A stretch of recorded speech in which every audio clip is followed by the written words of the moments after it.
Bismillahirrahmanirrahim. Assalamualaikum warahmatullahi wabarakatuh. Selamat malam bersama Ranah dan Rantau di mana saja berada. Alhamdulillah kembali Radio Buminang dalam satu kato hadir di ruang dengar Dusana Sadonyo. Tentu saja masih bersama Mela dari Riyadh, Saudi Arabia. Nah, kalau di Riyadh sendiri kali ini masih di sore hari menjelang maghrib dan menantikan berbuka puasa. Nah, bagaimana dengan Dusana lainnya yang berada di belahan dunia lainnya? Mudah-mudahan pada sehat dan apapun aktivitasnya, semoga aktivitas yang kita lakukan di hari ini bernilai amal ibadah. Senang sekali Mela bisa kembali hadir di ruang dengar Dusana Ranah dan Rantau, dan tentu saja di program andalan kita Mau Talama. Nah, kali ini kita akan mau talama bersama salah satu tokoh putra Minangkabau berasal dari Bukit Tinggi, dan kita akan berdiskusi tentang organisasi Ranah ataupun organisasi rantau maksudnya ya, orang Minang. Dan bagaimana sih tipsnya ataupun kiat-kiatnya agar organisasi tersebut bisa berjalan dengan lancar dan sukses serta kuat. Dan alhamdulillah di hari Sabtu 5 Juli 2025 ini yang bertepatan juga dengan 10 Muharram 1447 Hijriah, kita akan bersama Kanda Firdaus HB. Beliau merupakan Dewan Penasehat di DPP Gebu Minang, Jakarta periode 2022 hingga 2027. Dan tentu saja Dusana Ranah dan Rantau, program ini dapat didengarkan melalui streaming Radio Kebumiang dan juga di YouTube channel Radio Kebumiang serta di Playstore Radio Kebumiang. Nah, untuk interaktif nanti Dusana bisa dengan memanfaatkan kolom chat atau komentar di YouTube channelnya Radio Kebumiang. Ya, Dusana Ranah dan Rantau, kali ini kita akan mau talama dengan tema membangun organisasi rantau masyarakat Minang yang kuat.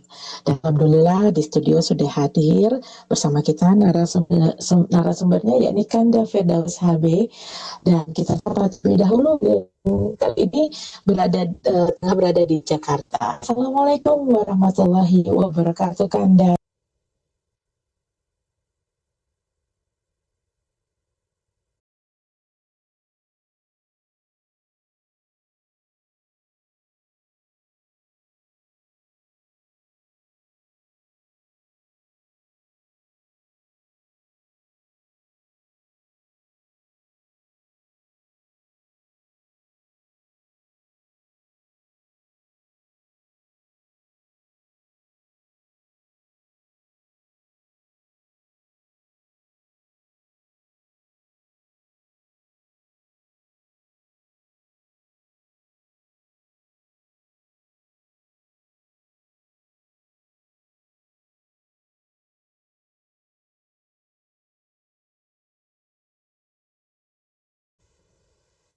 Ya, tadi terputus.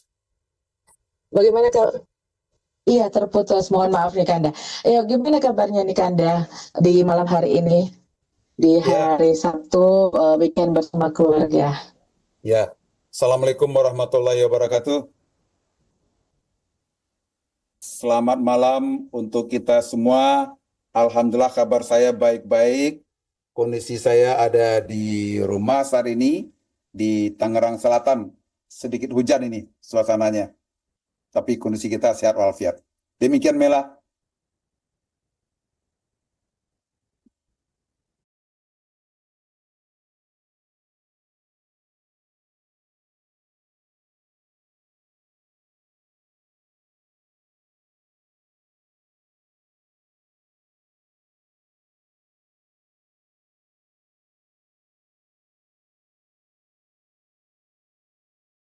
Kayaknya memang perlu waktu sejenak untuk bisa pulang ke Indonesia ya, untuk menikmati kesegaran ya dari turunnya hujan.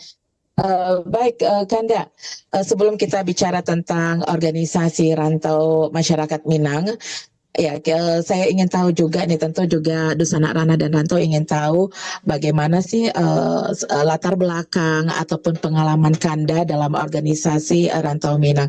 Barangkali bisa sedikit bercerita nih, Kanda Firdaus, apa yang melatar belakangi Kanda untuk bisa aktif dan juga bahkan saat ini posisinya menjadi Dewan Penasehat di Kebu Minang. Ya, baik, terima kasih. Kita ini kan sifatnya mau tahu tak santai ya, mau tahu tak lama gitu kan ya, diskusi jarung sana. Jadi kita boleh campur-campur juga bahasa kan, bahasa Padang, bahasa Indonesia. Oke, Iya, boleh, boleh, boleh boleh. ya. Sama-sama, Jadi Mela. saya aktif di organisasi Minang ini diawali tahun 2000 ketika Pak Fazli Jalal menjadi Ketua Umum Kebu Minang Pusat terpilih di Bukit Tinggi. Saya merantau ke Surabaya tahun 98, dihubungin Pak Fazli Jalal untuk menggerakkan Kebu Minang di Jawa Timur. Maka saya mulailah aktif di organisasi. Sebelumnya saya tetap menjalin komunikasi dengan orang-orang Minang dimanapun berada ya. Tapi masuk di Kebu Minangnya di tahun 2000. Kemudian saya menggerakkan di situ karena setelah sekian lama vakum organisasi tersebut di Jawa Timur. Lalu tahun 2002 saya menjadi ketua panitia musyawarah wilayah Kebu Minang Jawa Timur dan terpilih saya sebagai sekretaris umum Kebu Minang Jawa Timur 2002 sampai 2007. Kemudian 2007 saya terpilih menjadi ketua umum Kebu Minang Jawa Timur sampai 2014, kira-kira begitu. Nah, kemudian saya di zaman waktu itu saya juga menjadi Korwil Indonesia Timur Kebu Minang. Jadi waktu itu Kebu Minang Pusat dibagi dua, Barat dan Timur. Saya Korwil Indonesia Timur. Kemudian di kepemimpinan Pak Oso saat ini, saya juga awalnya di staf ahli, namanya bersama-sama Pak Fauzi Bahar. Per awal tahun kemarin itu, sekitar ya 6 bulan inilah ada perubahan. Saya di posisi sebagai penasehat di Kebu Minang Pusat. Bersama dengan itu, saat ini juga ketika IKM terbentuk, IKM-nya yang dipimpin oleh Pak Fadlizon, saya di awalnya itu menjadi sekretaris Dewan Pembina. Ketua pembinanya adalah Pak Fahmi Idris. Kira-kira begitu, saya sekretaris Dewan Pembinanya. Nah, yang lain saya lakukan adalah pada tahun 2007 saya menjadi ketua panitia pelaksana silaturahim saudagar Minang, atau orang menyebutnya Tembus Saudagar Minang sedunia, katanya kan kira-kira begitu. Ada sekitar 1000-an lebih saudagar-saudagar Minang, baik dari nasional, dari Sumatera Barat dan dari luar negeri berkumpul di Padang seminggu setelah Lebaran 2007 dan 2008. Nah, kira-kira perjalanan organisasinya yang di Minang kira-kira begitu.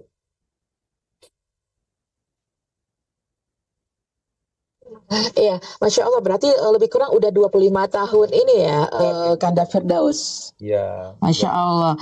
Nah, sebenarnya apa sih yang memotivasi Kanda nih, 25 tahun itu bukan hitungan yang singkat juga ya Kanda ya, bisa bertahan berorganisasi dengan berbagai posisi dan juga bidang yang diayomi lah ibaratnya seperti itu. Yang memotivasi itu apa sih sebenarnya Kanda? Jadi saya setuju itu ya, pertanyaannya itu tentang apa motivasi kita, apa latar belakang kita kok serius mengurus organisasi Minang gitu kan ya. Nah, semua orang tentu punya motivasi masing-masing ya. Ketika mau aktif di organisasi, apalagi mau menjadi ketua. Jadi untuk berminang-minang ini tidaklah mudah, tidak seperti organisasi lain. Organisasi Minang jangan diharapkan terima kasih dan pujian dari orang. Organisasi Minang itu harus siap kita mungkin banyak dikritik, banyak dicemooh, kadang-kadang juga ada fitnah dan sebagainya. Seberhasil apapun ucapan terima kasih itu relatif sedikit. Jadi jangan berharap dari situ. Nah, kalau tidak ada motivasi yang kuat, jarang orang mau mengurus organisasi Minang ini. Nah, ada kepentingan orang karena kepentingan politik, ada mungkin kepentingan bisnis, ada kepentingan macam-macam. Itu boleh-boleh Betul. saja. Ya, berbeda orang, berbeda motivasi. Itu wajar-wajar saja. Apalagi era sekarang ini kan seakan-akan eranya politik ya. Jadi hampir semua organisasi itu tempat lahannya orang politisi lah mengambil peran di situ. Ya itulah kenyataan yang ada.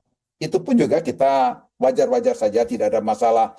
Yang kita harapkan adalah harapan masyarakat, kepentingan masyarakat itu terpenuhi, janji-janji terpenuhi, silakan kepentingannya ada di situ. Tapi jangan sebaliknya, ketika ambisi dan kepentingan politik saja yang dikedepankan, nanti organisasi dijadikan kendaraan saja, kasihan kita. Kira-kira begitu. Lalu saya Kendaraan. sendiri, Benar-benar. saya sampai hari ini kan relatif nih tidak ada masuk-masuk politik gitu kan ya. Jadi orang juga bingung, apa nih motivasi Firdaus ini? Jadi Ketua Gubernur Minang Jawa Timur sudah begini-begini yang dia buat, nggak ada masuk partai, tidak di DPR, tidak maju pilkada dan lain-lain. Begitu juga ketika saya menjadi Ketua Saudarga Minang itu, Tembus Saudarga Minang juga tidak ada. Nah, lalu apa motivasi ya? Secara pribadi, saya melekat Minang itu di dalam diri saya dan saya bangga menjadi orang Minang. Satu itu. Yang kedua, ketika saya merantau ke Jawa Timur, saya betul-betul merasa prihatin dengan kondisi Gebu Minang Jawa Timur.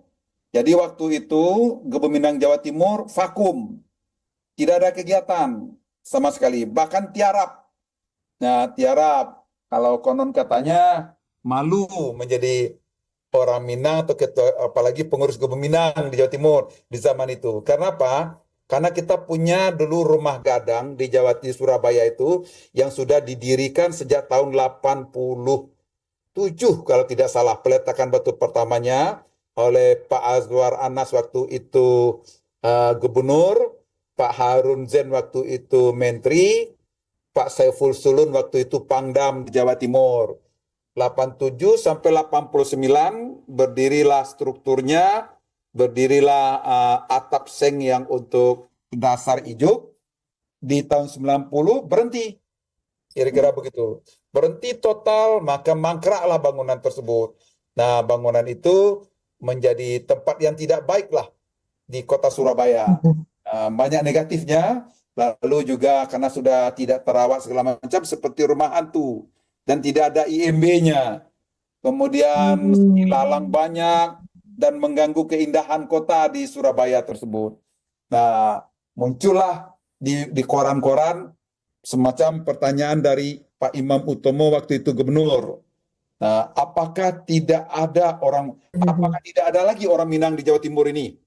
Kenapa itu terbengkalai, kata begitu.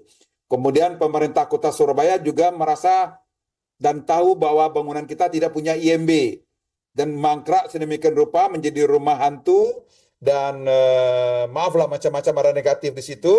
Dan karena di situ adalah termasuk daerah cukup elit di kota Surabaya karena bersebelahan dengannya kantor-kantor kepala dinas provinsi sehingga itu mengganggu tata ruang. Maka ditegur pula oleh wali kota. Kalau perantau Minang tidak sanggup menyelesaikan rumah gadang itu, serahkan saja pemerintah kota yang akan menyelesaikan. Tapi bahkan, nah disitulah gonjang-ganjing luar biasa. Keprihatinan itulah yang memotivasi saya untuk mengurus Gebu Minang di Jawa Timur. Itulah yang memotivasi awalnya sehingga menjadi energi positif bagi saya. Saya ingin selesaikan ini. Kira-kira begitulah. Dengan mengajak beberapa anak muda di tahun 2000 itu. Kira-kira begitu. 2000 itu, Masya Allah. Berarti memang ibarat bisa dikatakan lingkungan ya, situasi yang memaksa juga ya, Kanda ya. Situasi. Baik, tadi Kanda memang menyebutkan kalau berorganisasi di Minang harus siap dicemooh. Ya. Tidak mendapat pujian.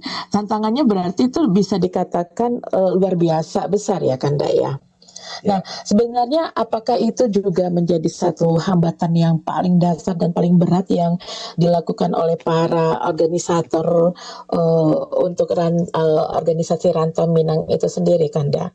Atau ada hal lain yang menjadi hambatan dalam berorganisasi karena jujur di perantauan pun organisasi Minang taruhlah ya karena kita orang Minangkabau itu hanya sebatas semacam formalitas terbentuk saja gitu kan ya udah ya.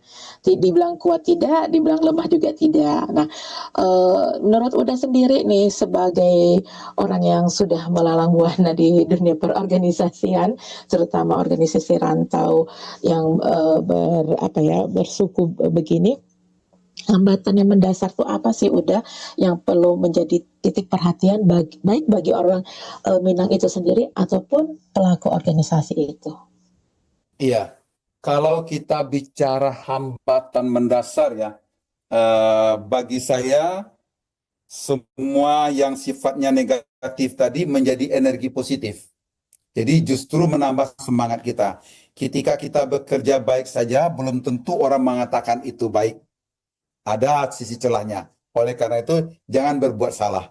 Jangan melakukan salah. Yang baik aja, orang akan anggap tidak baik. Apalagi yang tidak baik. Kira-kira seperti itu. Lalu saya paham sekali gitu kan ya. Nah, ilmu organisasi yang umum tentu juga berlaku di Kebun Minang. Sama saja. Tapi di Minang, bukan hanya Kebun Minang ya, organisasi Minang ya. Ada IKM, Ikatan Keluarga Minang, ada Induk Keluarga Minang, ada Kebun Minang, ada Bakor, ada organisasi-organisasi tingkat nagari, mungkin Sule Air, Banuampu, Sanyang Baka, Siano, dan lain-lain ya. Macam-macam lah gitu. Jadi, kalau menurut saya, mengurus organisasi Minang ini membutuhkan energi yang lebih dibandingkan mengurus organisasi lainnya. Nah, kemudian organisasi Minang ini kalau menjadi ketuanya harus seperti memandikan kudo. Nah, ketua itu mandi dulu, ketua itu menjadi contoh dulu, baru orang akan ikut. Kalau ketuaku cuma menyuruh-nyuruh saja, tidak akan jalan itu organisasi. Kemudian di organisasi Minang, ketua itu atau yang memimpin itu, yang dituakan itu hanya didahulukan satu langkah, ditinggikan satu rantiang. Kira-kira seperti itu. Jadi mudah ditegur. Nah, bagaimana kita bisa tahan, bagaimana kita bisa berhasil? Jadi ada dua. Satu untuk bertahan aja. Ada orang yang tidak sanggup dia bertahan. Kolon tayang kada nurus kok ke model-model iku elok kan tuan nurus lain elok keluarga ada nurus lain campan lah kok banyak orang gitu dah ada juga orang yang cuman yang penting dia jadi ketua setelah jadi ketua selamatan pelantikan dah nanti tunggu lagi munas gitu lagi gitu kan ya tidak ada legacy yang ditinggalkan itu nggak akan ada manfaatnya. Mubazir bagi yang menjadi ketua, mubazir juga bagi anggotanya. Kasihan kita begitu. Satu untuk bertahan, satu untuk berhasil gitu kan ya. Nah, lalu untuk bertahan tadi kita harus kuat. Harus kuat dalam artian menahan cemooh, fitnah dan segala macam. Jadikan itu sebagai early warning lah, mengingatkan kita, hati-hati. Nah, kita harus ekstra hati-hati dalam berbuat di organisasi itu. Nah, kalau kita melakukan kegiatan organisasi Minang itu dengan hati yang tulus dan kita bersungguh-sungguh ingin berbuat, nggak ada masalah itu dengan cemooh, nggak ada masalah dengan fitnah segala macam. Selagi yang kita jalankan itu adalah kebaikan, bermanfaat bagi orang banyak dan dalam ridho Allah, jangan ragu sedikit pun. Ketika kita sudah berbuat sesuatu yang baik untuk bagi masyarakat, bagi keluarga kita, sekitarnya, ini minta maaf saja ya mencontohkan ya. Jadi ketika kita membangun masjid, kita udah buat pondasi, udah naik tiang-tiang, lalu orang bilang kita buat gereja. Nah, musaji dan buat bangun gereja kata orang. Lalu kita berhenti. Di situ banyak yang keliru itu. Harusnya terus, kalau kita yakin terus saja sampai selesai. Di Minang itu kalau awak lah berhasil lah nampak Karajawa itu barabi orang satu sakaki. Tapi sebelum nampak oleh dia yang kita kerjakan itu, kita akan ditungkai, kita akan dipertanyakan, iko apa pula kok rencananya kok, siapa pula di belakangnya kok, tujuannya kok, nan sekali kok mukasinya kok, panjang itu. Nah, itulah bedanya ketika kita memimpin organisasi yang lain. Kalau Ambo di Surabaya, Ambo juga ketua Gapensi, Ambo juga Kadin, dia akan bertanya, Pak Firdaus, itu ada acara nasional ya? Saya bisa bantu apa? Begitu dia. Kalau orang Wat, enggak akan ada. Ambo bisa bantu apa? Enggak akan ada. Ku apa pula kau? Ke sebelah belakang kau? Kira-kira begitu. Jadi, jangan pernah kita berhenti ketika ada orang mengkritisi, mencemooh, memfitnah. Selagi yang kita kerjakan untuk kebaikan, kita jalan terus.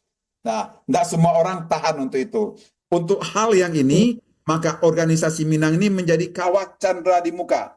Bisa mengurus orang Minang, mudah mengurus orang lain Minang. Orang lain selesai. Kira-kira begitu.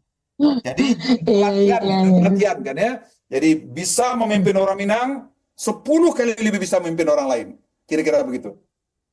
Masya Allah. Jadi untuk bertahan ya, untuk bertahan harus kuat hati ini, gitu ya. Sekarang untuk berhasil itu, walaupun kita menjadi ketua, kita harus menerapkan duduk sama rendah, tagak sama tinggi, alur dan patut dipakaikan.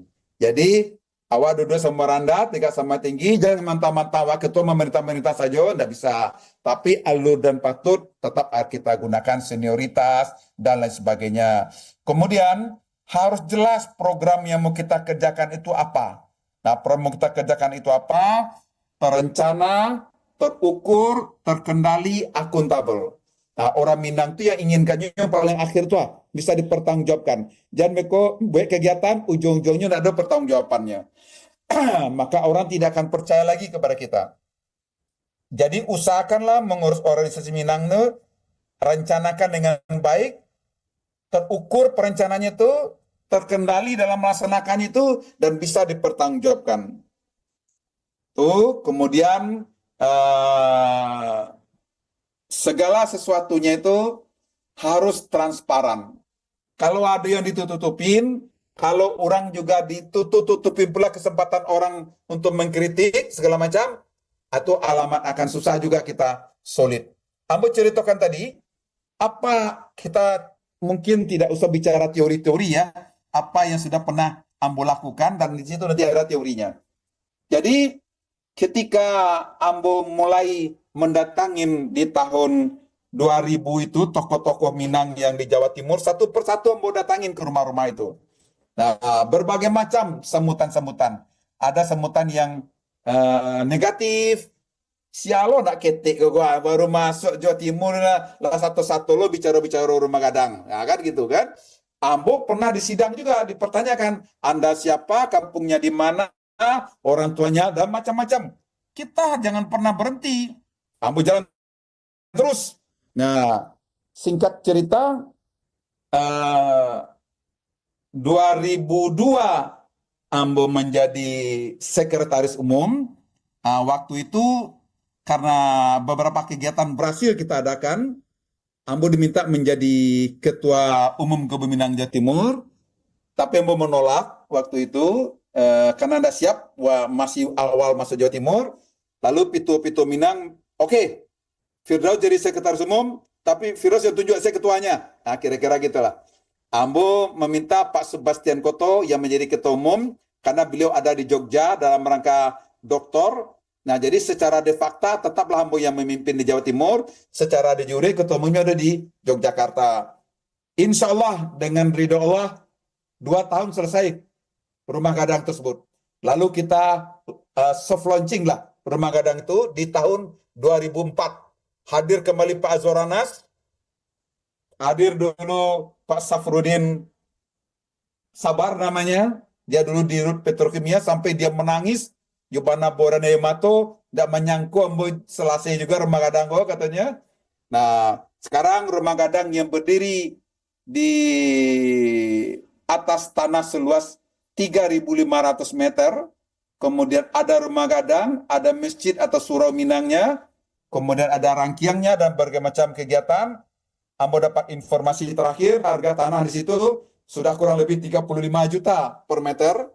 Itu aset kita berarti sudah sekitar ya 125 miliaran lah aset orang Minang di Jawa Timur itu. Dan kita di situ menjadi tempat belajarnya suku-suku bangsa yang lain. Jadi ketika yang Prodi Ambo jadi ketua itu, Ambo juga menjadi ketua Forum Pembauran Kebangsaan se-Jawa Timur.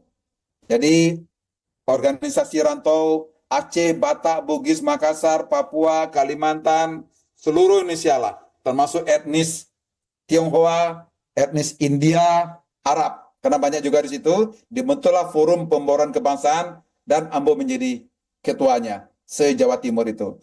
Nah, oleh Pak Imam Utomo itu diminta suku-suku bangsa yang lain belajarlah cara merantau itu ke orang Minang dengan bedrock kita selalu ada di panggung itu di Mubi di Pijak, di situ langit dijunjung. Jadi kata Pak Imam Utomo, hampir seluruh desa di Jawa Timur ada rumah makan Padang. Belum pernah dia mendengar satupun yang diusir dan lain sebagainya. Semua menyatu dengan masyarakat sekitar. Jadi orang Minang di mana berada, dia selalu menebar manfaat katanya. Menjadi ketua RT, ketua RW, pengurus masjid, dan sebagainya. Kira-kira begitu. Akhirnya rumah gadang kita itu tempat berkumpulnya berbagai macam kegiatan suku bangsa yang lain juga boleh di situ. Kira-kira begitu. Dan bagi kita di Jawa Timur, kita selalu menyebut kita adalah warga Jawa Timur yang berasal dari Minang. Kira-kira begitu. Jadi warga Jawa Timur yang berasal dari Minang. Bukan warga Minang di Jawa Timur. Nah, kita bedakan itu. Kalimatnya berbeda artinya. Yes. Terputus-putus ya? Iya. Iya, terdengar jelas kok. Dan tidak ini juga ya, tidak jarang kita dengar sebuah candaan, tapi itu cukup maknanya dalam bahwa Dima bumi dipijak di sini basobo orang Minang. Seperti itu ya Kanda. Iya. Yang menunjukkan bahwa ya, betapa, dan satu lagi Dima bumi dipijak selain orang Minang basobo orang Minang, juga basobo rumah makan Padang. Iya, Kanda menarik sekali Kanda, karena memang seperti kita ketahui orang Minang itu punya jiwa merantau yang secara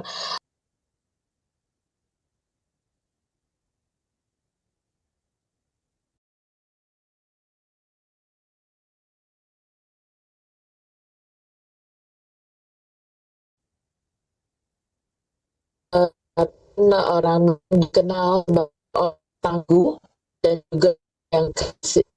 Namun satu sisi juga tidak sedikit juga yang mengatakan orang Minang itu seperti buih di lautan. Mereka banyak tetapi tidak bisa bersatu. Nah, bagaimana nih Kanda Firdaus dengan fenomena banyaknya organisasi-organisasi kesukuan gitu ya, terutama dari Minangkabau itu sendiri dengan membawa benderanya masing-masing dan juga pemahaman idealisme organisasinya.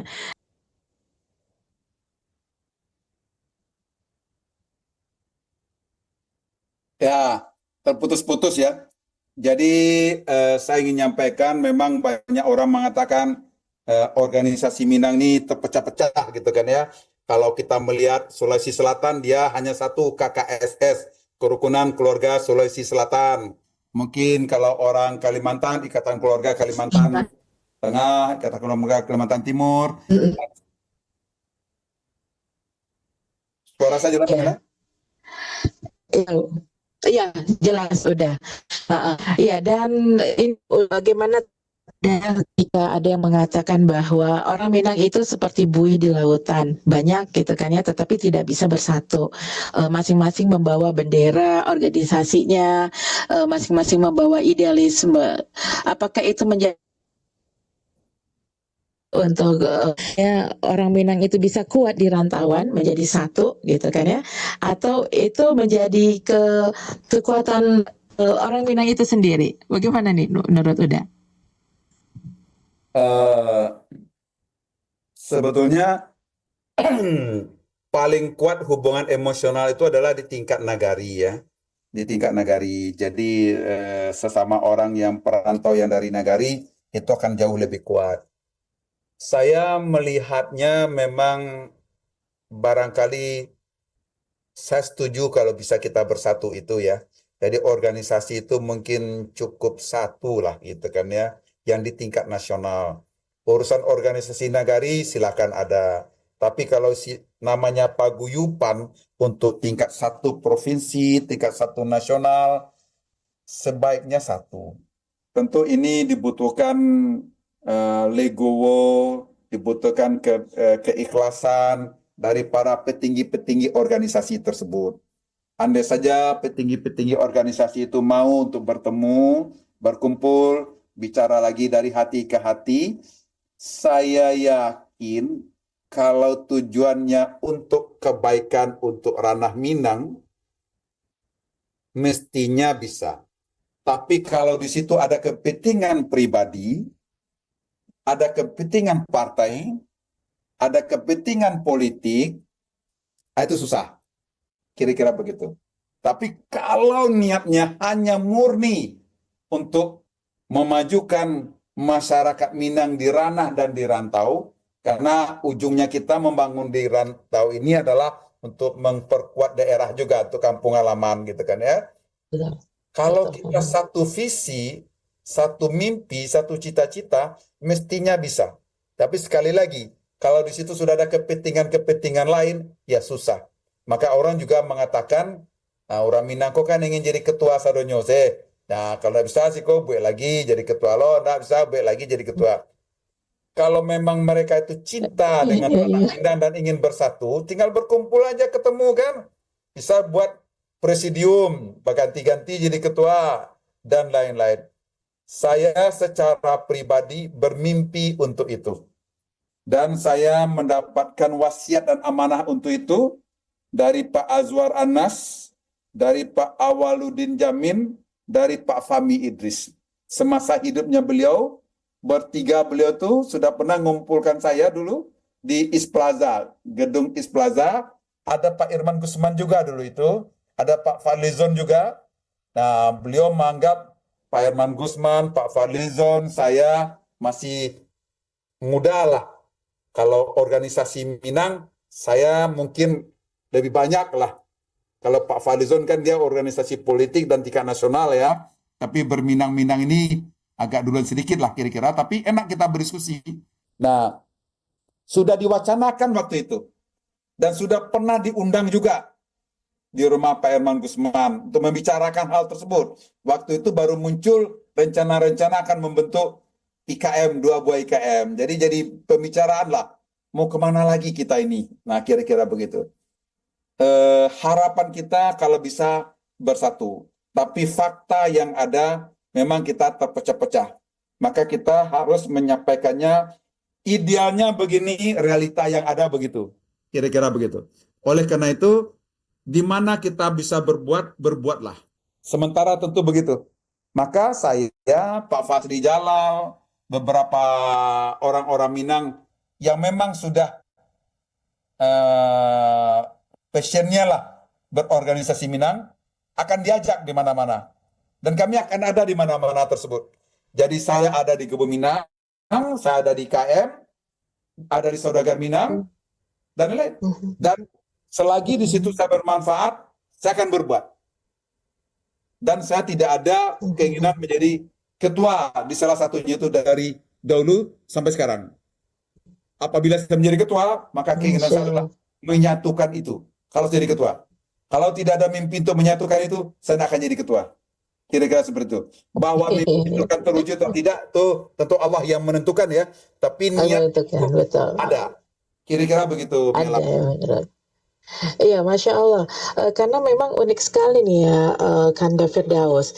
Mela sendiri kan memang tidak lahir di ranah Minang ya, lahirnya di provinsi lain gitu.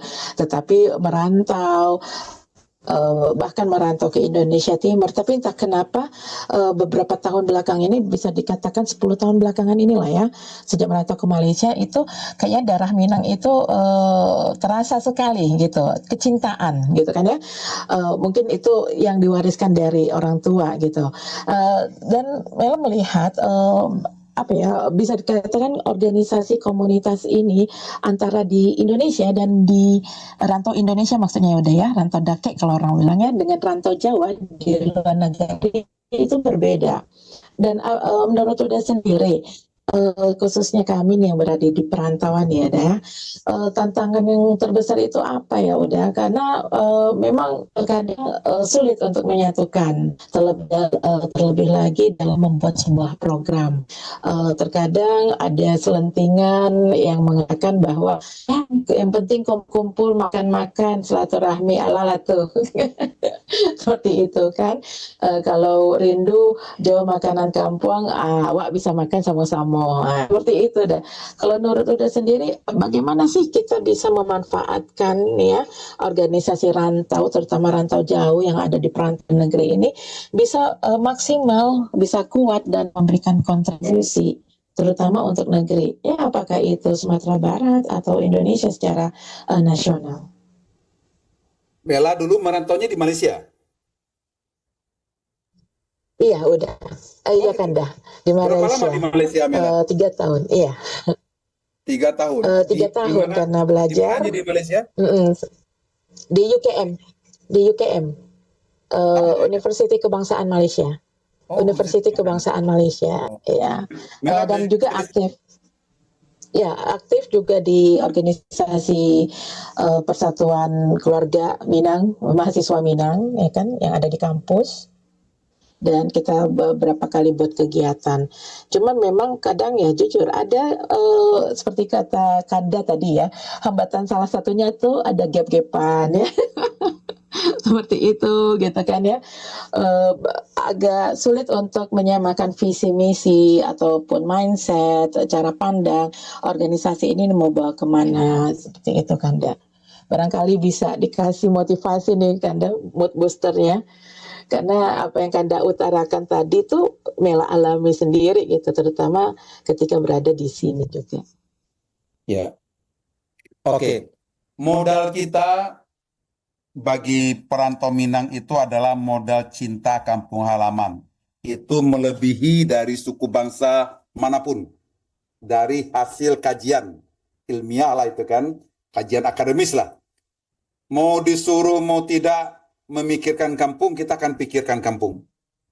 Semakin kita berhasil di kampung, semakin cinta rindu kita kepada, semakin kita berhasil di rantau, semakin besar cinta kita kepada kampung. Bahkan ada orang yang mendahulukan dia membangun rumah bagus di kampung dibandingkan rumahnya di rantau.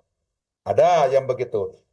Kalau saya tidak salah, suku bangsa yang lain kita ambil contoh lah, Batak gitu kan ya. Dia kalau sudah merantau dan berhasil di rantau itu kadang-kala dia lupa kampungnya, lupa membangun kampungnya. Kampungnya dia tidak lupa ya, tapi membangunnya itu dia lupa. Beda dengan orang Minang. Jadi kita punya modal. Jadi modal dasar orang Minang itu cinta kampung halaman. Satu. Orang yang itu satu ya, poin yang harus kita jadikan modal dasar. Tantangan kita itu, kita ini apa? Egaliter ya. Nah, jadi kalau egaliter, semua itu kan merasa penting. Nah, oleh karena itu, pentingkanlah semua orang itu dalam organisasi tersebut. Di dalam adat kita pun juga dikatakan, tidak ada orang yang kita tinggalkan. Ya, yang butuh pambil lasuan, yang yang pakak pala pribadi ya, yang pintar sampai batanyo, yang bodoh atau disuruh-suruh dan sebagainya. Jadikan orang itu penting. Jadi di organisasi Minang ini figur ketua itu sangat menentukan. Ya, untuk kita berhasil mengurus Minang, tadi untuk bertahan ya, untuk bertahan itu kita harus tahan atas cemooh, tahan atas kritik, tahan atas fitnah, tahan itu. Nah, kemudian untuk kita berhasil, tadi kan saya bilang duduk sama rendah, tagak sama tinggi. Kemudian tambah lagi sekarang ini kita ingin menyatukan lagi kan, lebih berat lagi kan, jadikan orang tuh penting semuanya. Kadang-kala mentang-mentang ketua memandangkan yang lain tuh tidak seperti dipentingkan ini, kira-kira gitu. Nah, setelah itu apalagi orang mau bersatu apabila orang melihat ada manfaatnya dia berkumpul dan berorganisasi. Latibo sekali, latibo dua kali, rapiknya bertangkap-tangkap loh kan. Iko lentah kaden hadiri kok, katanya gitu kan ya. Jadi bagaimana seorang pemimpin itu ketika mengadakan rapat itu, rapatnya itu terplanning dengan baik. Agenda rapatnya udah jelas, kita akan bahas ini. Nanti setelah rapat itu buktikan dengan kegiatannya. Nah, orang akan yakin tuh. Kadangkala rapatnya cukai yubana, sudah rapi lalu pulang semua. Lah pulang kan. Nah, nggak ada nota seluruhnya kan. Nah, begitu juga ketika menjadi ketua, ada visi misi. Kalau saya terpilih, saya akan begini, begitu. Sudah terpilih, nggak ada lagi rapatnya. Kalau rapat, selesai rapat kumpul-kumpul begitu aja. Itu akan membuat orang tidak bersatu. Orang akan mempergunjingkan organisasi, orang akan mempergunjingkan ketua umumnya. Nah, awak kala di padayo seringnya kan. Nah, nyumbek modelko, kira-kira gitu. Tapi ketahuilah, apabila anggota organisasi itu membuktikan ada manfaat untuk berkumpul, ada manfaat untuk berorganisasi, ada nilai tambah yang dia dapatkan, pasti dia akan mau untuk bersatu dan mau bergabung membesarkan organisasi tersebut. Sekali lagi, apabila sudah teruji, pantang bagi orang Minang tidak satu sakaki. Malunya, Ambo lah membuktikan itu. Bahkan dia kesal nggak diajak. Banyak diajak Ambo dulu untuk itu. Gitu kan. Apa lupa sih Ambo? Nah, kalau kita gagal, ala dan kecian dari dulu tuh, ya kan ya, nggak berhasil gitu loh. Nah, kita harus membuktikan kita berhasil. Lalu, untuk organisasi itu, jangan harap semua pengurus aktif. Kadang pengurus itu sakapa jumlahnya. Organisasi Minang tingkat pusat itu sempat 350-an orang pengurusnya. Nah, semua nama dimasukkan. Kegiatan nonsen. Di organisasi itu 5 orang aja cukup motornya. 5 orang motor tapi solid. Ini akan menjadi gerbong yang kuat menarik yang lainnya. Menjadi lokomotif dia akan tertarik yang lain itu. 5 orang saja cukup. Nah, 5 orang ini bersatu, solid, saling bahu-membahu, setiap ada kegiatan, pantang berhenti sebelum berhasil. Akan barabi orang satu sekaki. Saya kira begitu, dan itu akan menyatukan orang ketika jelas apa tujuan organisasi, terukur ketahuan bahwa tahun ini apa, tahun besok apa, nampak tahapan-tahapannya, lalu semua orang dipentingkan, dihargai, kehadiran orang dihargai, jangan orang udah jauh-jauh datang dihargai pula. Saya kira orang akan maulah untuk ikut aktif. Nah, sekarang kalau bersatu ya, banyak organisasi-organisasi bagaimana menyatukan. Saya tetap itu terpulang kepada para pemimpin-pemimpinnya tersebut untuk duduk barundiang bagaimana menyatukan organisasi. Kalau tidak, maka kita menggunakan falsafah, ya sudahlah, jago lilin surang-surang saja, jangan matikan lilin orang lain, lilin saja yang diduin, jangan ganggu lilin orang lain. Begitu aja, jangan matikan lampu orang lain. Nanti lampu orang itu, lilinnya itu akan mati sendiri aja. Apalagi kalau kita mampu membesarkan lilin kita, apinya juga luar biasa terangnya. Nah, itu yang lain itu akan tertinggal saja. Mampukah, kapankah kita memiliki figur ketua yang seperti itu? Akan ada masanya pasti. Setiap masa ada pemimpinnya, setiap pemimpin itu ada masanya. Dan organisasi sosial kemasyarakatan itu biasa, kadang dia turun, mencapai klimaksnya di bawah, naik lagi dia tuh. Nanti akan ada pulang yang merasa prihatin. Seperti di Jawa Timur lah. Begitu euforia luar biasa 87 itu sampai 89, wah, rumah kadang didirikan.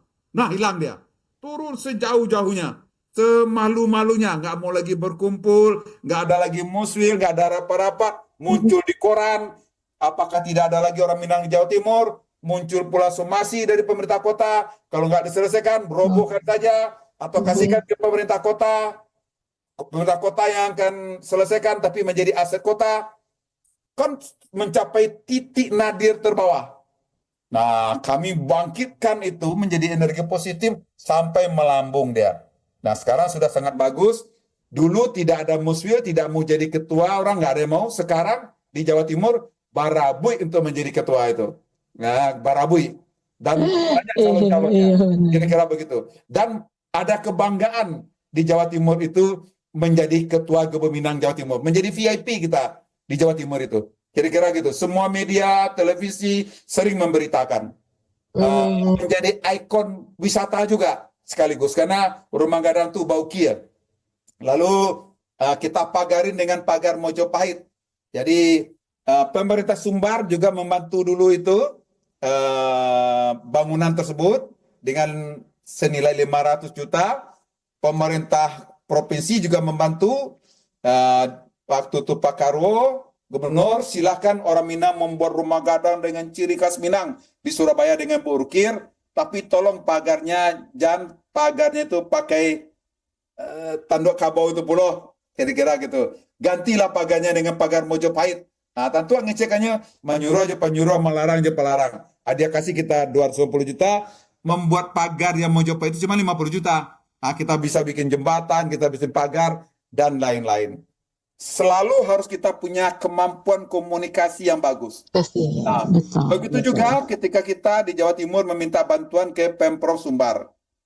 Itu ketika saya datang ke Sumbar, saya datang ke Gubernur Zainal Bakar, Pak Zainal Bakar. Nah, saya ngomong ke Pak Gubernur, awak akan menyelesaikan rumah gadang, Pak. Iko nanti rumah gadang Surabaya ini nanti akan menjadi jendelanya Sumatera Barat di Indonesia Timur. Bisa Bapak jadikan kantor perwakilan Sumbar di Indonesia Timur, tempat promosi wisata, promosi produk-produk dari Sumatera Barat, dan lain sebagainya. Kalau Sumbar tidak satu membantu, menyasa, akan ada nanti sejarah mengatakan rumah gadang di Jawa Timur dibangun tanpa peran dari Sumatera Barat. Sinergi kita akan kurang. Tak akan menyasar Pak Selamonyo. Tapi kalau apa membantu dari Pemprov Sumbar, maka nanti akan kami sebut selalu bahwa dalam membangun ini peran Sumbar juga sangat besar dengan bantuan begini. Dan Bapak bisa menjadikan ini sebagai jendela Sumbar di Indonesia Timur. Kita yakinkan dia gitu. Dia yakin, Firdaus tolong yakinkan DPRD. Kita rapat dengan pendapat dengan Ketua DPRD dan tim waktu itu. Pak, lupa saya namanya ya, Buya waktu itu. Nah, singkat cerita dia dukung pula. Berhasil kita waktu itu membawa 250 juta. Kagetlah pituo-pituo Minang di Surabaya. Dus, baca Dus meyakinkan. Kami lah bolak-balik ke Padang membuat proposal segala macam dari dulu, dan pernah dapat. Selalu jawabnya oleh Sekda, oleh Gubernur, namanya dulu Pak Bahri almarhum dia. Pak Bahri, kami di kampung mencari piti je pinjai, apa-apa di rantau mencari piti je skok. Piti rantau tuh bawa kemarin, dan piti kampung tuh di situ. Nah, kalimatnya seperti itu. Itu cara komunikasi kita saja. Kalau dari Ambo tadi, kami selesai ke rumah gadang. Kalau ada satu pemerintah Sumbar, menyasar nanti dan tidak bisa sinergi yang kuat Sumbar dan rantau Surabaya. Tapi dengan adanya ini, akan ada sinergi yang kuat. Dapat kita. Setelah itu dikirim lagi. Terus ada lagi nih, 210 juta lagi. Bangun lagi ini. Katakan kira-kira begitu. Alhamdulillah. Kemudian, karena itu sudah mulai, orang akan macam-macam ikut membantu. Singkat cerita ya selesailah rumah gadang itu dalam 2 tahun. Kalau kita mengerjakannya bersungguh-sungguh, nah, satu hal lagi yang harus kita camkan bagi siapapun yang mau belajar berorganisasi Minang, apalagi menjadi ketua yang akan diseganin, yang akan dihormati, dan akan menjadi legacy, akan dikenang orang terus setelah dia memimpin itu. Ada 3 tipikal orang berorganisasi itu.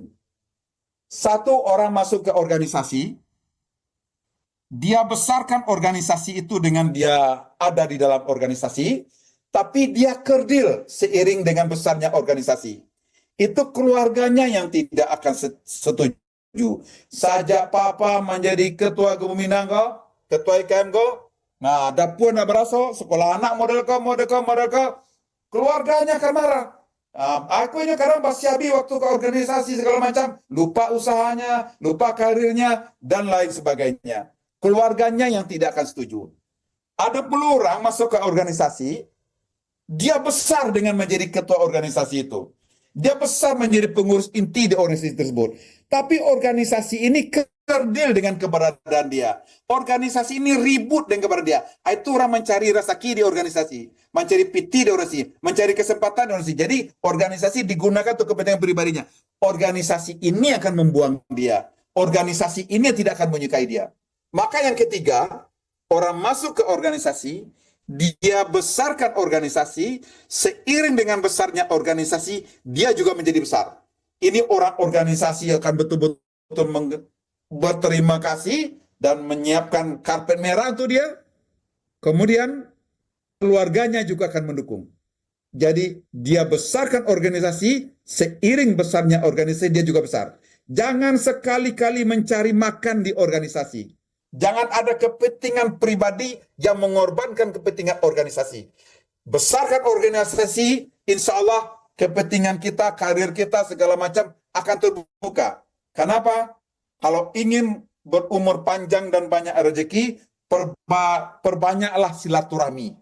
Perbanyaknya itu tidak banyak-banyak begitu aja, perbaiki sekaligus silaturahmi yang berkualitas. Melihat kita berhasil memimpin organisasi, di dalam organisasi itu ada tokoh-tokoh di bidangnya masing-masing. Dia yang akan mengajak kita berbisnis kah, karir kah, organisasi yang lain kah. Begitu saya nilai orang yang menilai saya tidak tahu, menganggap cukup berhasil memimpin Gebuminang Jawa Timur, maka pengurus Gebuminang waktu itu yang ada menjadi ketua Gapensi Jawa Timur mengajak saya ke Gapensi. Yang ada di Kadin mengajak saya ke Kadin. Yang ada di Jakarta mengajak saya ke Jakarta.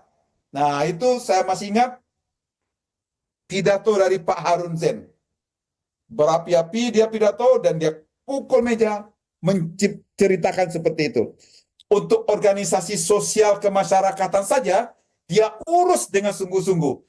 Dengan mengorbankan waktunya, energinya, uangnya, dan segala macam. Berarti untuk sinergi yang lain sangat patut kita perhitungkan dan kita andalkan orang ini. Itu kata Pak Harun Zen. Kira-kira begitu untuk kiat kita bisa sukses di organisasi. Dan terakhir, salah satu keberhasilan seorang pemimpin organisasi, dia mampu mencetak kader yang untuk melanjutkan dia. Jadi seharusnya setelah dia memimpin, maka pengganti dia bisa melanjutkan organisasi yang sudah dia pimpin. Jangan sampai satu organisasi ketika kita jadi ketua berhasil, begitu kita berhenti, hancur lagi langsung. Nah, itu seorang pemimpin yang gagal juga. Jadi pemimpin itu bukan hanya dilihat keberhasilan di masa dia memimpin, tapi juga setelah dia memimpin, masih adakah dia bisa mengawal itu untuk organisasi itu berjalan dengan baik. Itu kira-kira Mela.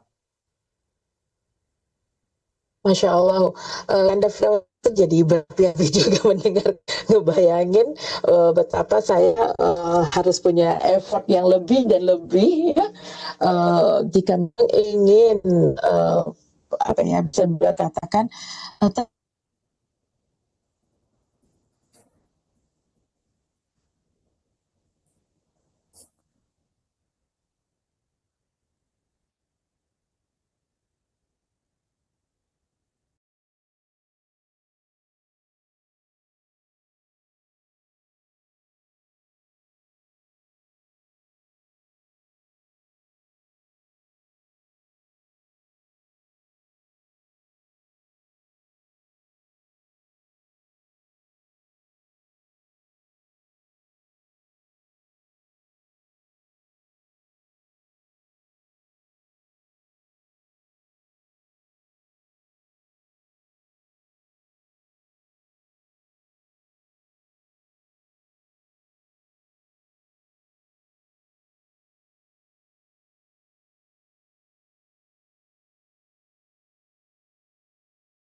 di rantauan ya. Eh,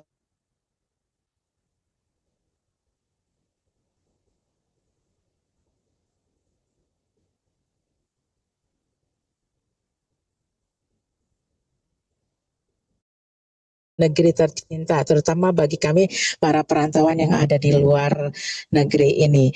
Nah, barangkali sebelum ke beberapa pertanyaan dari pendengar, saya ingin menanyakan nih dan juga minta pandangan serta masukan dari Kanda Firdaus tentang Radio Gebu Minang itu sendiri. Nah, adakah masukan dari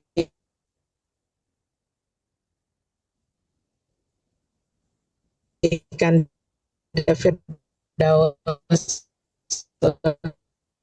untuk pengembangan yang masa tetapi juga ranah dan rantau dan apa saja yang ke depannya. Seperti itu kan Firdaus. Ya, saya pertama memberikan apresiasi sekali dengan adanya Radio Gebu Minang ini ya, karena ini yang ada saat ini. Kemudian tentu saya merasa kita kan selalu menginginkan segala sesuatunya yang optimal yang kita lakukan. Tidak maksimal ya, optimal aja. Nah, kebanggaan kita, apresiasi ini yang menjadi host atau yang mengawal ini, Radio Gebu Minang ini ada di Surabaya, ada di Bandung, ada di Riyadh, itu luar biasa sekali gitu kan ya. Maka sebagaimana yang tadi kita katakan, bagi orang Minang jangan tanggung-tanggung. Kalau tanggung-tanggung, banyak karjombo yang lain-lain, katanya model itu. Jadi jangan tanggung-tanggung. Jadi carilah, lakukanlah yang optimal. Nah, kita tentu tahu bagaimana radio yang optimal itu. Yang nyaman orang mendengarnya, yang tidak terputus-putus, gitu kan ya. Dan itu membuat orang betah dan ingin untuk mengikuti. Tapi kalau orang mengikutinya terputus-putus, suaranya nggak jelas, nah kita akan menjadi nomor sekian dari yang akan diikuti oleh orang. Kira-kira begitu. Lalu tentu jangan kita hanya bertanya kenapa orang tidak mau bersatu. Jangan kita bertanya kenapa orang tidak mau mendengar suara dari Radio Gebu Minang. Di balik pertanyaan itu, kenapa orang mesti mendengar Radio Gebu Minang? Kenapa orang mesti bersatu di organisasi Minang? Tuh. Jadi optimalkanlah Radio Gebu Minang kita ini. Yang kedua, kenapa kita menggunakan nama Gebu Minang? Apa motivasinya? Apa latar belakangnya? Kalau kita menggunakan Radio Gebu Minang, maka ini akan identik artinya ini radio milik Gebu Minang. Berarti tidak milik IKM. IKM tidak akan mau ikut. Ada lagi Bakor tidak akan mau ikut. Kira-kira begitu. Bukan radio komunitas mereka. Sekarang ini faktanya begitu. Terpecah kita ini gitu kan ya. IKM ini kan ada IKM Induk Keluarga Minang, ada Ikatan Keluarga Minang. Gitu kan. Nah, tapi kalau memang ini sudah menjadi entitasnya Radio Gebu Minang, buat deal dengan Gebu Minang, maka Gebu Minang itu wajib membesarkan Radio Gebu Minang. Organisasi Gebu Minang itu wajib membesarkan Radio Gebu Minang ini dengan segala kewajiban-kewajibannya, pendanaannya, sosialisasinya, dan sebagainya. Kalau tidak, untuk apa kita sebut dengan Radio Gebu Minang? Kira-kira seperti itu juga. Jadi itu apresiasi tentu ada, mau meluangkan waktu, mau membicarakan Minang, apalagi di Riyadh dan lain-lain, itu hal yang luar biasa. Mari kita berpikir, mari kita bekerja, yang kita kerjakan jangan setengah-setengah. Main tuh main full, main habis. Tidak main setengah-setengah. Setiap yang setengah-setengah itu tidak akan maksimal dan tidak akan optimal pula orang mengikuti dan mensupportnya. Itu barangkali Mela masukan Ambo untuk Radio Gebuminang. Demikian Mela. Iya, terima kasih Uda, dan memang itu salah satu kendala untuk kami bekerja secara digital dan online, terutama berkaitan dengan jaringan dan segala macam. Dan mudah-mudahan kedepannya bisa lebih baik lagi nih ya, Kanda. Ya tadi Kanda sempat menyinggung soal dana nih, barangkali jadi terakhir juga ya Kanda. Ada tips ya, karena kalau kita berbicara tentang organisasi tidak lepas sumber daya dan juga dana. Nah tadi Kanda sudah menjabarkan berbagai macam tips ya kan ya, karakter dan hal-hal lain yang berkaitan dengan sumber dayanya, ya ini para pelakunya, dan bagaimana dengan dana pendanaan, dan terkadang dana itu sendiri yang menjadi hambatan terbesar untuk sebuah organisasi.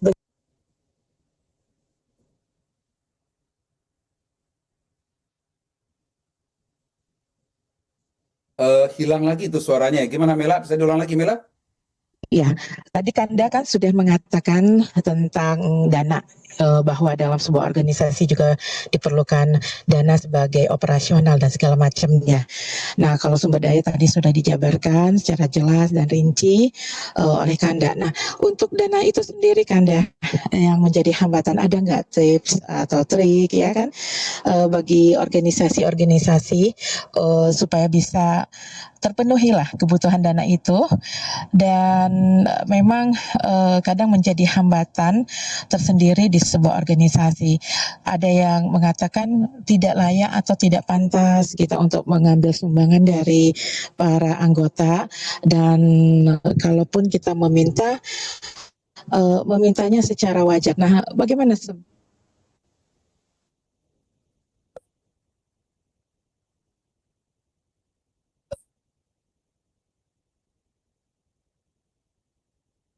sebenarnya yang perlu dilakukan itu Kanda?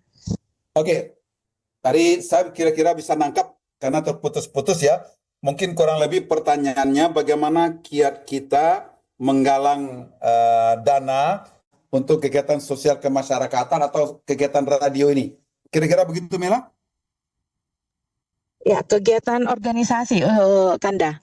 Organisasi kan pasti perlu dana ya. Bagaimana nih tips and triknya supaya kita juga tetap ada support dana, baik itu dari anggota. Terkadang ada anggota yang, oh kita nggak perlu nih minta sumbangan dari para anggota seperti. Oke. Organisasi sosial kemasyarakatan seperti organisasi Gebuminang, IKM, atau Radio Gebuminang. Itu. Jadi kesulitan ketika membuat suatu kegiatan. Pertanyaan dari pendengar kita nih, Ustaz Pak Kanda Firdaus. Ya, oke. Saya jawab ya. Mela, putus-putus? Ya, silakan. Iya, silakan Kanda. Silakan Baik. Kanda. Ya, menggalang dana untuk sosial kemasyarakatan. Yang sudah saya jalankan selama ini, saya menggunakan pendekatannya sosialpreneur. Bukan sosial murni begitu saja. Era sekarang ini, di mana ekonomi juga lagi susah, gitu kan ya, untuk mendapatkan sumbangan-sumbangan itu tidak mudah lagi. Nah, bagaimana caranya kita bisa mendapatkan support dana? Kita harus membuktikan kepada orang yang akan mensupport itu bahwa ini memang betul-betul memberikan nilai tambah untuk dia, untuk orang yang akan mensupport itu. Itu dulu. Untuk masyarakat, yang kedua. Jadi, kalau hanya sekadar sumbang menyumbang, tidak akan mau lagi orang. Zaman sekarang nih. Daripada menyumbang radio Gebuminang, lo sumbang musaji ile-jale pahalonya. Daripada menyumbang IKM, lo nyumbang na yatim ile-jale pahalonya. Tapi ketika kita bisa buktikan ke orang yang kita kerjakan ini bermanfaat bagimu, bermanfaat bagi masyarakat banyak, dan terukur manfaatnya itu. Banyak orang akan menyumbang.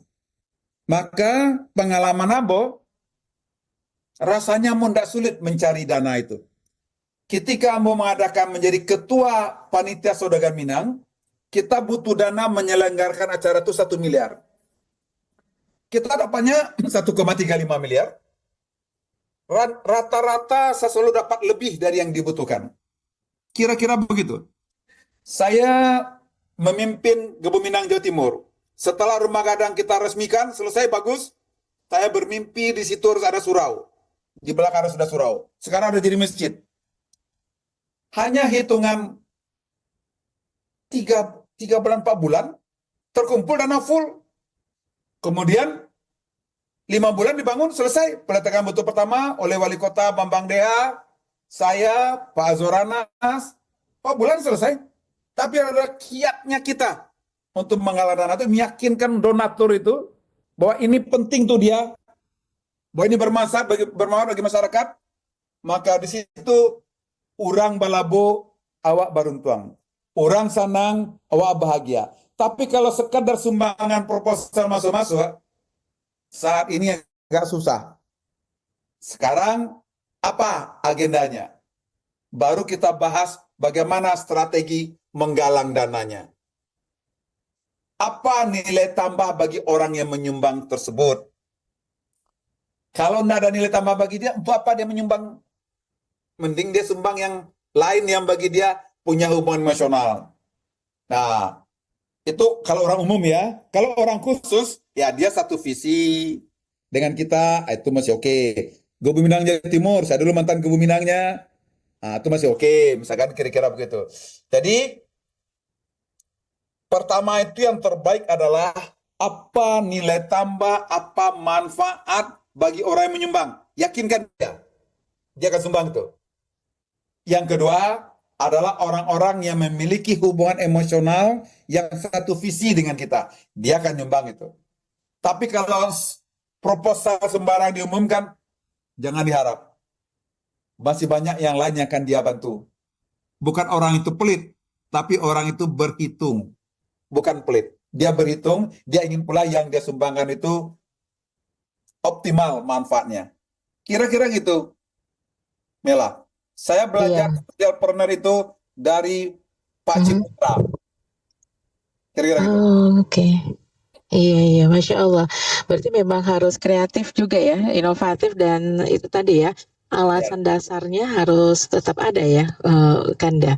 Baik, ini Kanda dari YouTube kita sudah banyak komentar-komentar dari pendengar. Kami ucapkan terima kasih. Ada Pak Armansyah, Ambu hadir dari Perantau Minang di Karawang. Juga ada Uda Aditya Kusuma, luar biasa nih nilai aset rumah gadang Gebuminang Jawa Timur mencapai 100 miliar lebih saat ini ya, dalam jangka waktu lebih kurang 25 tahun. Wah, Masya Allah nih, memang harus belajar nih dari Gebuminang Jawa Timur. Terus ada juga Pratama Travel, mantap Kanda Firdaus. Dan Uda Armansyah juga mengatakan tidak bisa dipungkiri untuk berjalannya organisasi IKM Pusat, maka dicari figur yang dekat dengan pemerintahan. Selain idealisme dan cinta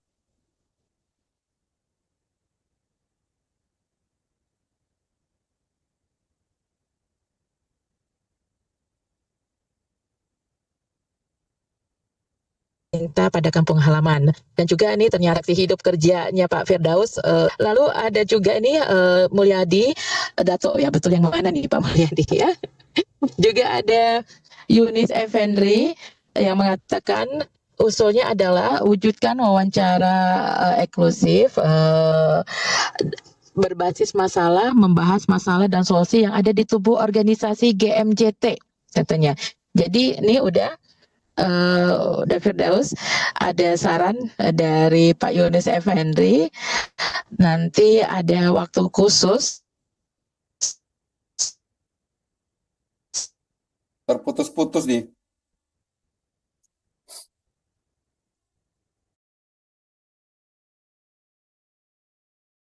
Eksklusif ini tentang membahas Minang Jawa Timur.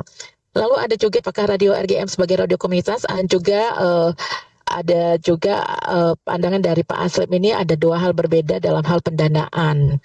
Dan terakhir, ya ini Masya Allah ternyata pendengar kita tidak hanya dari Sumatera Barat, tetapi juga ada dari Palembang, dan juga ada dari Jeddah, ada dari Riyadh, ya. Dan ya itu tadi beberapa komentar ataupun pandangan dari pendengar kita. Kanda Firdaus. Terima kasih, Alhamdulillah. Alhamdulillah. Ya Kanda sebagai apa ya di akhir kebersamaan kita, walaupun sebenarnya masih ingin ngobrol lebih jauh lagi ya Kanda ya, tetapi juga eh, keadaan waktu yang tidak memungkinkan dan terbatas. Barangkali ada yang ingin Kanda sampaikan kepada kami, yakni para pendengar, baik itu Dusana yang di Ranah maupun yang di rantau. Di rantau baik rantau Dake yakni yang masih dalam batasan ataupun wilayah Indonesia dan juga di luar negeri terkait dengan bagaimana membangun organisasi rantau masyarakat Minang yang kuat. Baik, terima kasih semua pendengar kita dimanapun berada. Senang sekali kita bisa, sayangnya tidak bisa berdialog ya. Sebaiknya tentu lain kali kita bisa berdialog. Yang saya tangkap tadi itu cocok sekali itu. Sekali waktu kita bedah Gebu Minang Jawa Timur. Bagaimana Gebu Minang Jawa Timur saat ini? Dengan aset yang ada sekian itu, apa yang sudah dia perbuat? Jadi mestinya lebih maksimal lagi yang dia perbuat dengan aset yang ada yang menjadi pemersatu mereka. Menjadi kebanggaan, menjadi pemersatu dengan rumah gadang itu. Kemudian saya berpesan ke diri saya juga untuk kita semua. Pertama, kita pelihara terus cinta kepada Ranah Minang ini. Yang kedua, jangan kita berpecah belah. Jadi silakan yang mau berjuang di Kebun Minang silakan, yang mau berjuang di IKM silakan. Jangan kita atau minimum kan saling salah menyalahkan. Nah, tadi juga ada mengatakan zaman sekarang ini tentu orang ingin yang memimpin itu yang dekat dengan kekuasaan. Itu bagus sekali gitu kan ya. Kebun Minang dulu juga zaman Pak Oso kan juga zaman beliau dalam kekuasaan juga, partai yang berkuasa juga lah kira-kira begitu kan. Nah, sekarang eranya di IKM ada Pak Andre, ada Pak Fadlizon, kita dukung itu. Jadi realitanya yang ada adalah seperti itu. Saat ini figur-figur yang dekat dengan kekuasaan itu yang kita harapkan banyak berbuat untuk masyarakat. Nah, namun demikian jangan kita menyerahkan cek kosong ya. Kita harus jelas agenda beliau yang memimpin kita itu apa, kita harus tahu juga sehingga terukur. Nanti kita kalau hanya sekedar memilih orang jadi ketua, kita elu-elukan, kita besar-besarkan, lalu kita tidak ingatkan, kasihan kita nanti. Setelah dia memimpin, dia tidak meninggalkan legasi, lalu apa yang akan dikenang orang dari dia ketika memimpin? Maka orang yang memimpin seperti itu, dia juga tergolong kepada orang yang mubazir. Sia-sia saja dia meluangkan waktunya, tenaganya, pikirannya, uangnya, toh hasilnya tak ada. Kira-kira begitu. Tapi bagaimana kita satu sakaki membantu, mengingatkan, mendampingin, bersama-sama membangun organisasi dengan ketua yang terpilih. Siapapun yang sudah terpilih, ya sudah, ayo kita bangun organisasi ini ke depan. Terakhir, mari sama kita berpikir untuk mencari titik temu dengan harapan adanya nanti bersatu organisasi Minang ini. Di luar itu, izinkan saya menyampaikan rencana acara akbar masyarakat Minang. Insya Allah tanggal 19, 20, 21 Desember akan ada acara musyawarah silaturahmi, musyawarah akbar masyarakat Minang, ranah dan rantau berbasis nagari. Semua wali nagari seluruh Sumatera Barat, semua ketuakan seluruh Sumatera Barat, semua ketua perantau tingkat nagari.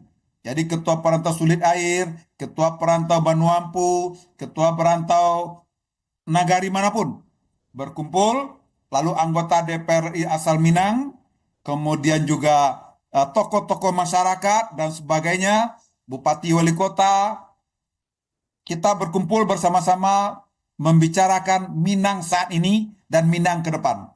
Di nagari-nagari kita itu sudah terlalu banyak masalah sekarang ini. Tentu pertama masalah ekonomi, tapi kita harus tahu dari data survei yang ada, kita nomor 6 narkoba seluruh Indonesia. Kita nomor 5 LGBT. Nah, bayangkan Sumbar itu nomor 5 LGBT, nomor peringkat 6 narkoba. Mau dibawa kemana Minang ke depan? Kita akan bahas bersama-sama nanti. Di situ akan berbicara 3 nagari terbaik. Dia akan menceritakan bagaimana nagarinya, bagaimana peran rantaunya membangun negari tersebut. Lalu kita akan bicara juga bagaimana memerangi narkoba. Lalu kita akan membicara juga ada potensi apa di tiap-tiap nagari. Ada nagari yang punya potensi tambang, ada nagari punya potensi agrowisata, ada nagari punya potensi macam-macam. Nanti para perantau akan melihat, oh ini potensi kampungnya. Nah, dia akan bangun kampungnya itu. Dia akan tahu ini wali negarinya, ini kampungnya, ini masalah di kampungnya, apa yang bisa dia lakukan untuk kampungnya. Insya Allah dengan mengharap ridho Allah, acara ini akan dibuka oleh Presiden. Kita berharap seperti itu. 19 Desember itu adalah Hari Bela Negara. Jadi dipusatkan di Sumatera Barat Hari Bela Negara. Hari Bela Negara adalah Hari PDRI. Nah, jadi kita akan bicara bersama-sama tentang Minang di kampung.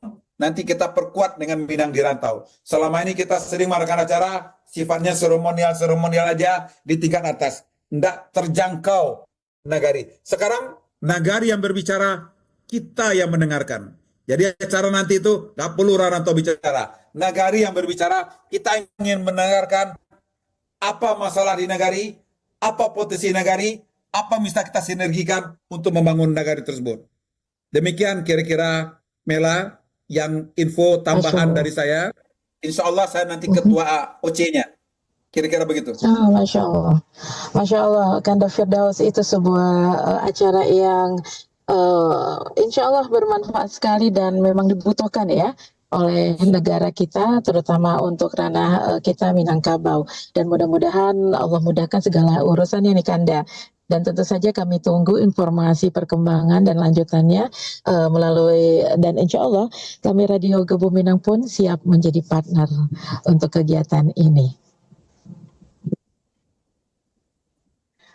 Baik Kanda Firdaus HB, staf ataupun Dewan Penasehat dari DPP Gebu Minang Jakarta periode 2022 hingga 2027 yang hadir di program kita bersama nih Sanak Ranah dan Rantau, yakni di Radio Gebu Minang bersama dalam satu kato dalam program Mau Talama.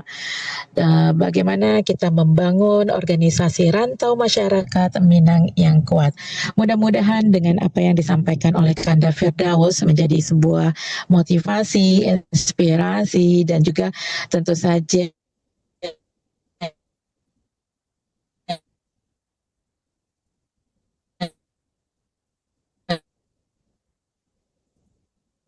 menambah semangat kita untuk membangun dan kapanpun kenapa tidak. Dan mohon maaf untuk segala kekurangan yang ada. Terima kasih atas kebersamaan Dusanak Ranah dan Rantau, dan tetap setia bersama Radio Gebu Minang bersama dalam satu kato.